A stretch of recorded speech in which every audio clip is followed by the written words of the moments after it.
सरपंच हत्या प्रकरणातील फरार आरोपी असणारा कृष्ण आंधळे याच्या काही मित्रांनी काल धारूर येथील एका युवकाला, अशोक मोहिते या युवकाचं नाव आहे, आपण जर बघितलं तर त्यांना आता लातूरच्या खाजगी रुग्णालयात दाखल करण्यात आलं आहे. अंबाजोगाई येथील शासकीय रुग्णालयातून त्यांना त्यांची प्रकृती चिंताजनक असल्यामुळे या ठिकाणी दाखल करण्यात आलं आहे. बातम्या का पाहतोस असा जाब विचारत फरार आरोपी असणाऱ्या कृष्ण आंधळे याच्या दोन मित्रांनी बेदम मारहाण केली आणि त्यानंतर त्यांची प्रकृती चिंताजनक आहे. आपल्यासोबत त्यांचे नातेवाईक आहेत. मला सांग, काय नेमकी घटना घडली, काय सगळा प्रकार आहे? हा ते झोपलेला मोठ्याने बोल.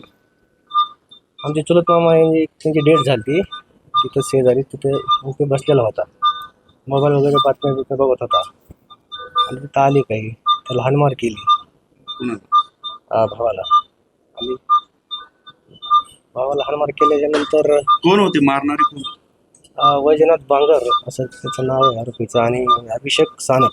हा, त्याने डोक्यात वार केले, डोळ्यावर रॉड, पाठीत रॉड मारले आणि फरार झाले. सोबत डॉक्टर आहेत. मला सांगा सर, काय कशी तब्येत आहे पेशंटची? त्यांच्या मेंदूला मार लागलेला आहे आणि थोडासा मेंदूमध्ये रक्तस्राव झालेला आहे. सोबत डोळ्याला थोडीशी सूज आहे आणि पाठीवर जे आहे थोडासा मुका मार लागलेला आहे. बाकी त्यांच्यावर उपचार चालू आहे. सध्या जरी परिस्थिती ठीक आहे. एकूणच पाहिलं तर फरार असणाऱ्या कृष्ण आंधळे पोलीस त्यामुळे कुठेतरी आता हे प्रकरण नेमकं कुठल्या वाटेवर जाते पाहणं तितकंच महत्त्वाचं ठरणार आहे. संदीप भोसले, साम टीव्ही न्यूज, लातूर.